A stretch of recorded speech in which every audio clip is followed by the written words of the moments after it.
to say. Good day, good day, good day, and welcome again to the Cater to You show. I am Regina King. I'm your host for today, and as always, we bring Cater to You. We come to assist, we come to serve, we come to bring you releasing, relaxation, and guess what? We always bring you reality. So are you ready today? Because I'm ready. Because I have some guests on my show today. I don't like to take a lot of time to do the opening because I'm so excited about this topic. We're going to talk about I'm coming out.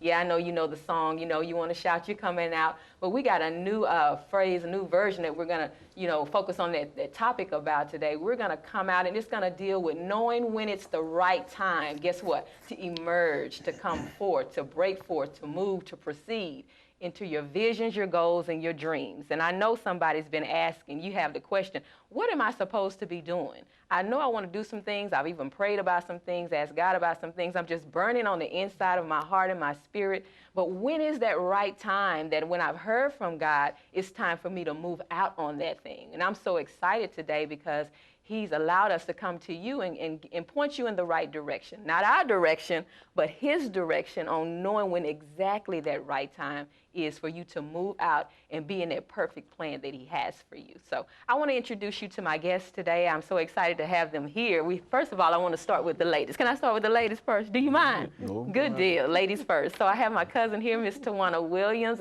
better known, I just call her Cookie, okay? Because she family, okay? She answers to Cookie. So glad to be here, Cookie, today on the show. You ready? I'm ready. And then, of course, I have my brother here. This is going to be a family show today. I like to keep my family in, but I like to keep it real. And so I have Eric King here, and so we're just going to go in and talk about that emerging. So I'm so excited to have y'all here. Y'all ready to go with it? Oh, yeah. So you know how we always do when we talk about, emerge. I know I broke down a definition, but I want y'all to, in your own way, when you hear, it's time, you coming out, I'm coming out, I'm coming out, I'm getting ready to emerge. What does that mean to you? Who wants to open up with that? You want to do ladies first again? Ladies first. What does that mean to you, Cookie, when we talk about emerging? Emerging, you pretty much wrapped it up. It is talking about coming out. Okay. Coming out, emerging from something, breaking away, okay, or stepping out. Okay. Kind of like a ship emerging from the waters when it emerges, or, and basically that, to me, that's what that means to me, is breaking away, stepping forth, and stepping out. I like that. Stepping forth and stepping out. Stepping forth. Some key terms. We're gonna remember what you said right there. Come on, Eric. Piggyback or well, also we can piggyback on that, and including what you're saying, but also when you look at it spiritually as well as secularly, there are some things where you said I'm coming out. So it has to do with transition from one point or position or degree to another, transition, whether it's up or down. But when we look at it spiritually, there's a calling. I like we look that. at it a lot as a calling, and the coming out part is how we respond to the calling. Right. And in that calling period, I know we'll get to it, but I like to talk about too, there's a calling period, but oftentimes there's another period, it's called a separating period. Okay.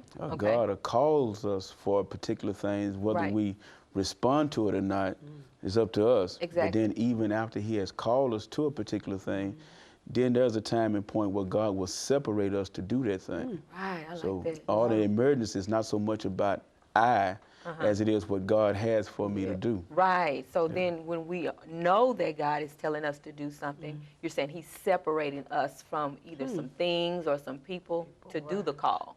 Yeah. Would that be true too? Right, that'd be true. He'll separate us from some things and also separating us to some things. Okay, okay. That when God calls you to do a thing or for a particular purpose, that's for you to do. Right. And then a lot of times, I'm loving this, and Cookie, you can jump in when you can if you want to. But when you said calling us to some things, a lot of times we're not ready when He separates us to be called to that thing. So in that separation period, He's preparing us for that call. Right. You know what I'm saying? Right. So I know there's someone just like, oh, well, what is this I'm getting beat down so much about? Well, you just get separated. Right, you understand what I'm saying? You get worked on a little bit, but it's not a bad thing because, when He calls us to it, He wants us to be great at what He's called us to. And He already knows that we're going to be able to do what He tells us to do.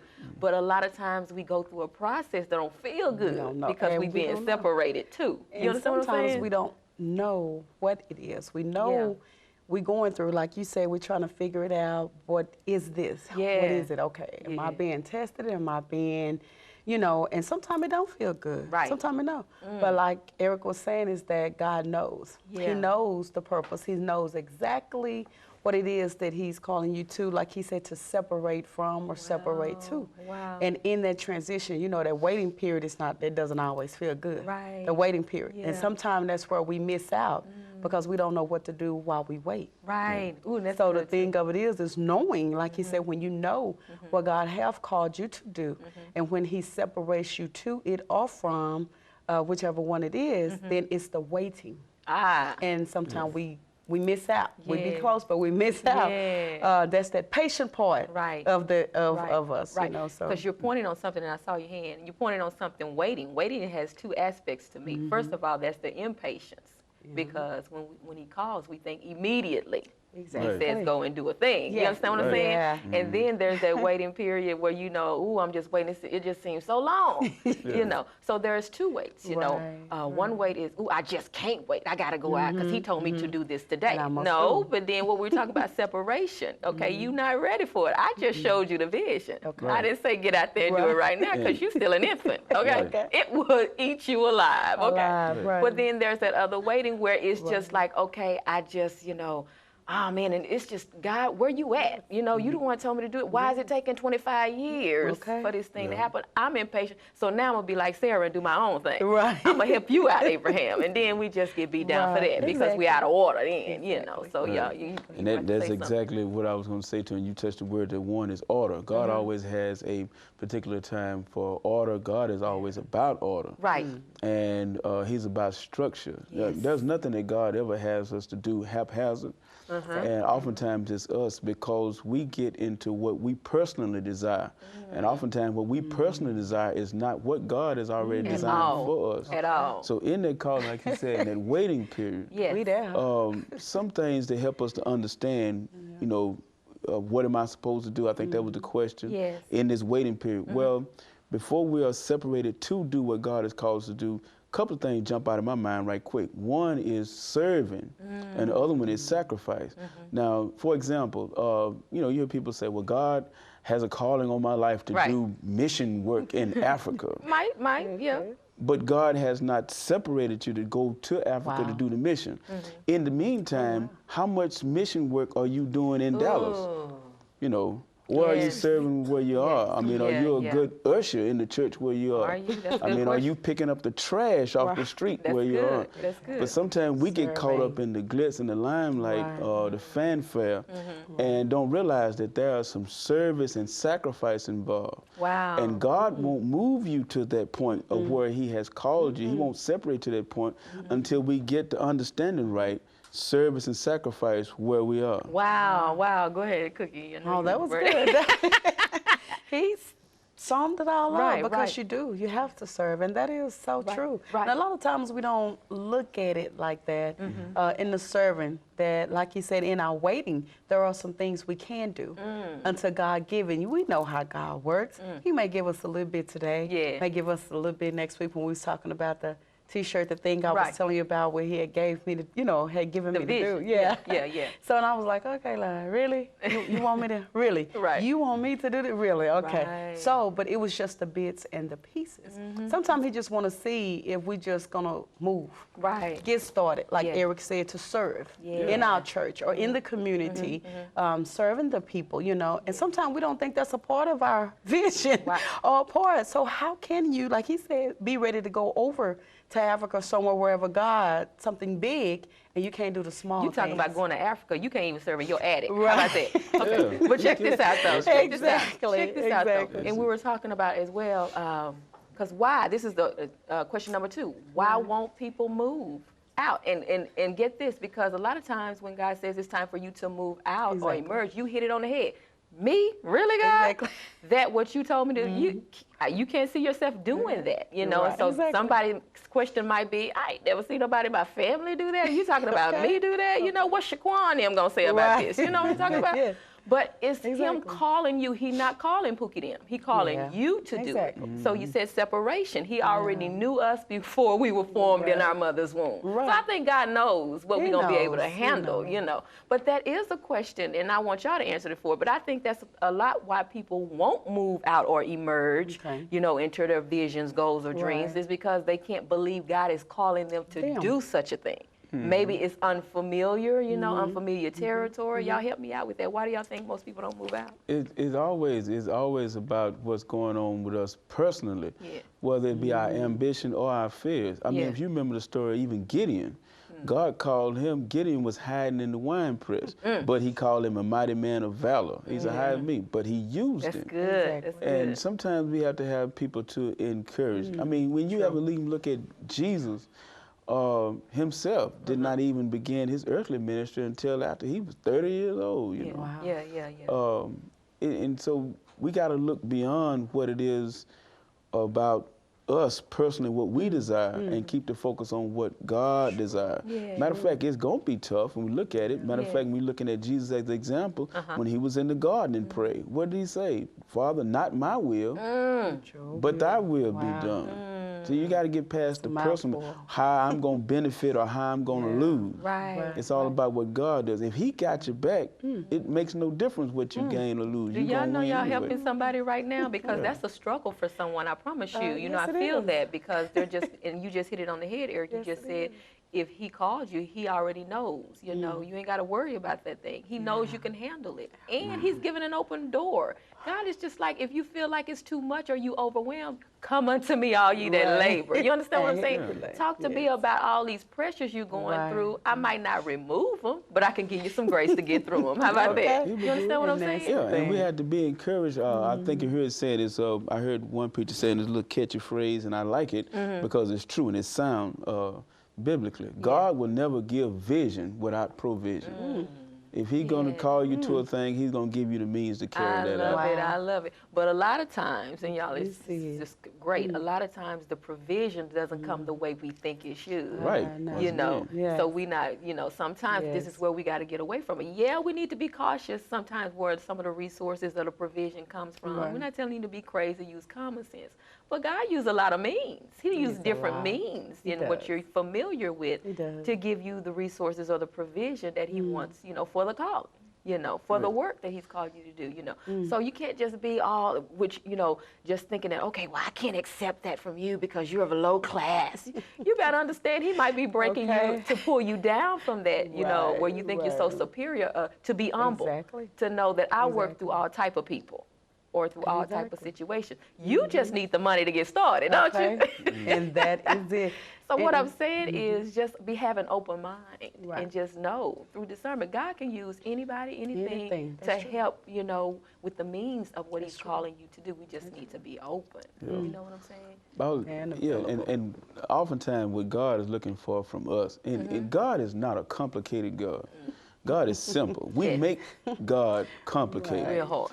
Oftentimes, when God calls us to do a particular thing or sends us on a particular journey or mission, all he says is start.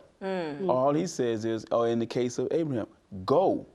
And that's all he's looking for is to be, is to respond to the call in the affirmative way. When he calls and says go, we get up and start moving.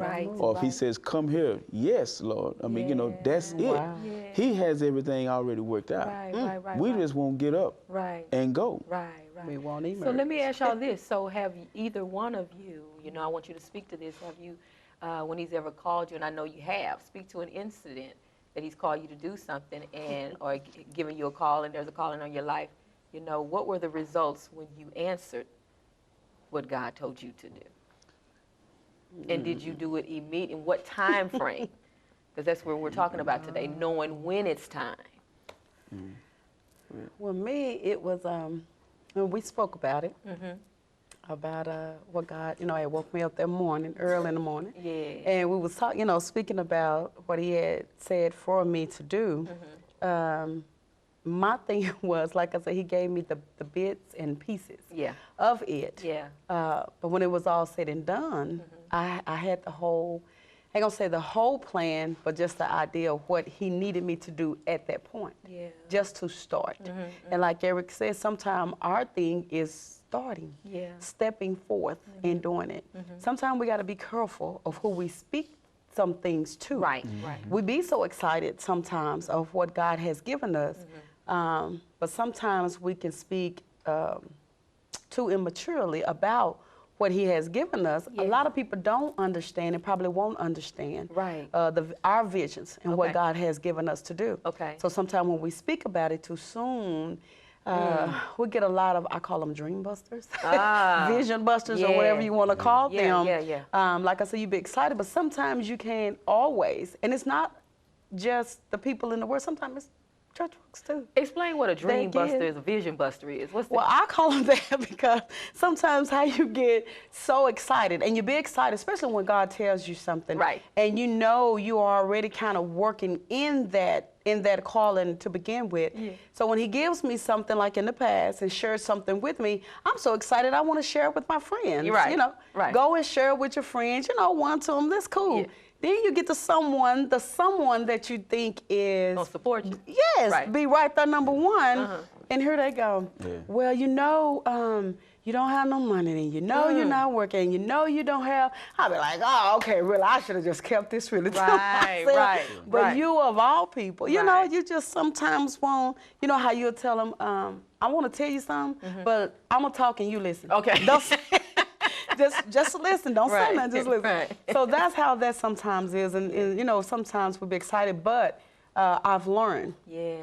When it comes to what God is telling you to do, it's really just a matter of doing it. It's not a matter of the fearfulness or everything. And like Eric said, once you take that first step, you'll be okay. Not saying you won't be in the back of your mind, like I told you, okay, God, you want me to walk around this shirt. He told me what to put on it, what to say. Okay, really, walk around in this every day. And what am I supposed to tell to the people when they ask me, what does this mean, you know? You have questions. So, So, but I realized that, like I told you, it's best to just go ahead and do what God said. No matter what I was saying, how